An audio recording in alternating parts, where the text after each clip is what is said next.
Pemirsa, apa jadinya jika uang triliunan rupiah ditumpuk di satu ruangan? Ini yang dilakukan Kejagung saat jumpa pers terkait dengan uang sitaan dari perusahaan yang diduga terlibat korupsi minyak goreng. Hari ini kita lagi liputan di Kejagung dan ini ada uang 2 triliun. Sebenarnya reporter kami Esra Ambarita sempat merekam suasana gunung uang triliunan rupiah yang dihadirkan dalam konferensi pers kasus fasilitas CPO di Kejaksaan Agung. Terlihat tumpukan uang tunai ratusan ribu ini memenuhi ruangan dan yang menarik gunung uang yang dihadirkan saat itu hanya sekitar 2 triliun rupiah atau hanya sekitar 10% dari total uang yang disita Kejaksaan Agung dalam kasus korupsi CPO. Menurut informasi, uang 11 triliun tidak dapat dihadirkan seluruhnya saat konferensi pers karena ruangan tidak cukup untuk menampung seluruh uang. Bentar Pak.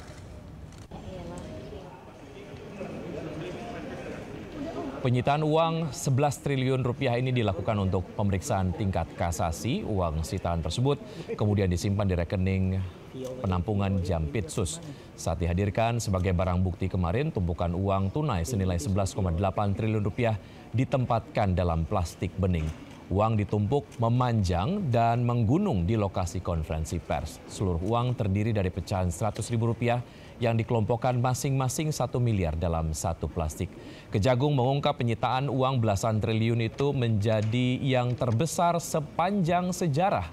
Kini kasus tersebut masih dalam kasasi karena dalam putusan sebelumnya majelis hakim memutuskan oslah atau lepas para terdakwa.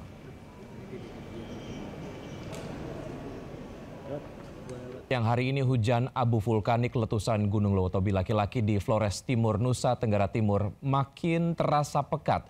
Puluhan ibu dan bayi dievakuasi ke lokasi aman. Dampak abu vulkanik juga membuat Bandara Franseda ditutup sementara.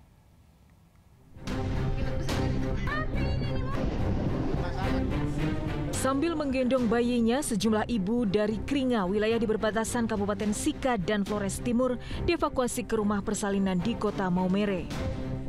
Ibu dan bayi terpaksa dievakuasi untuk menghindari paparan abu vulkanik pekat akibat erupsi Gunung Lewotobi laki-laki. Evakuasi bayi dan balita menjadi prioritas lantaran rentan terkena penyakit saluran pernafasan akibat debu vulkanik erupsi Gunung Lewotobi laki-laki. Asap semua ngepul, dan semua panik, lari keluar, berdiri di teras. Ini mama bilang tidak apa-apa, kita tidak boleh panik, kita duduk di dalam saja. Selain mengevakuasi warga kelompok rentan, BPBD juga membagikan masker kepada warga yang beraktivitas di luar rumah. Gunung Lewotobi laki-laki di Flores Timur, Nusa Tenggara Timur meletus Selasa lalu. Dentuman kuat disertai hujan batu dan pasir. 4.000 warga dari 5 desa di Kabupaten Sika telah mengungsi. Warga di sekitar Gunung Lewotobi laki-laki diminta tidak melakukan aktivitas apapun dalam radius 8 km dari pusat erupsi. Sementara itu, otoritas Bandara Franseda juga menutup sementara aktivitas penerbangan dari dan menuju Sika. Ratusan calon penumpang merefund tiket atau menjadwal ulang keberangkatan. Tim Liputan iNews melaporkan. Pemirsa, Gubernur Jawa Barat Deddy Mulyadi kembali membuat gebrakan di dunia pendidikan wilayah Jawa Barat. Melalui media sosial Instagram, kali ini KDM meminta orang tua murid membuat surat pernyataan bahwa tidak akan memidanakan atau menggugat guru apabila guru bertindak demi kebaikan murid. Permintaan Deddy ini merujuk pada banyaknya kasus guru yang dipidanakan saat berusaha untuk mendisiplinkan muridnya.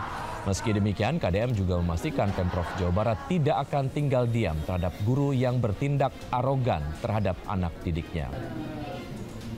Kami harapkan orang tuanya untuk membuat surat pernyataan tidak akan mempidanakan guru, menggugat perdata guru apabila guru bertindak demi kebaikan muridnya, demi pendidikan muridnya. Dan seluruhnya dilakukan dengan keikhlasan. Semoga para orang tua bersedia untuk menandatangani itu, karena itu bagian dari membangun harmoni.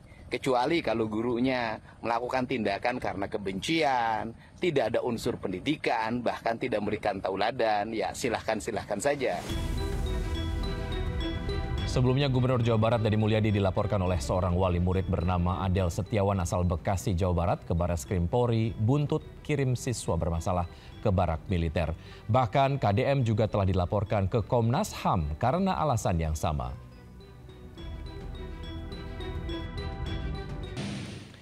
Pemirsa, eksekusi lahan seluas 9 hektar di Sidoarjo, Jawa Timur diwarnai bentrok antara warga dengan kepolisian. Satu anggota polisi terluka akibat ditarik massa dan terjatuh ke jalan.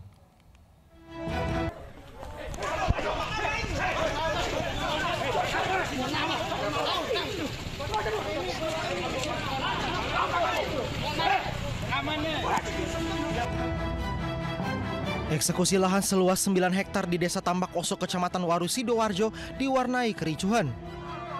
Kericuhan terjadi saat petugas keamanan dari Polresta Sidoarjo terlibat adu mulut dengan massa aksi pendukung termohon yang menutup akses jalan masuk menuju lokasi eksekusi. Akibat kejadian itu, satu anggota dari Polresta Sidoarjo mengalami luka di bagian pelipis karena terjatuh dari motor setelah ditarik massa aksi.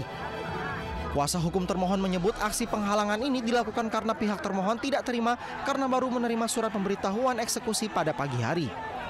Ini dari segi kepatutan itu sudah menyalahi cacat formil tata aturan untuk bersurat.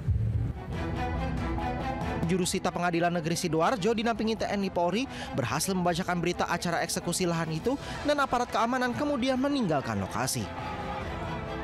Dari Sidoarjo, Jawa Timur, Agusta, iNews melaporkan. Pemirsa, hari-hari persidangan yang melelahkan kembali menanti Mbah Tupon, korban mafia tanah asal Bantul, Yogyakarta.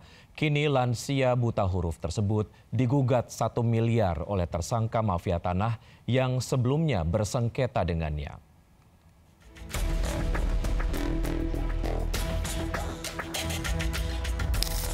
Mbah Tupon, korban mafia tanah warga Dusun Ngentak, Kelurahan Bangunjiwo, Kabupaten Bantul, Yogyakarta belum bisa hidup tenang.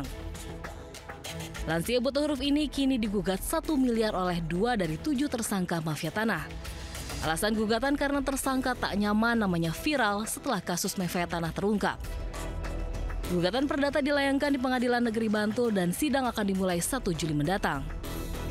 Kuasa hukum Mbah Tupon mengaku siap menghadapi gugatan tersebut. Sementara itu terkait kasus mafia tanah, Polda DIY telah menetapkan 7 tersangka. 1 orang telah ditahan bernama Bibit Sukamto. Polda sudah menetapkan ada 7 tersangka.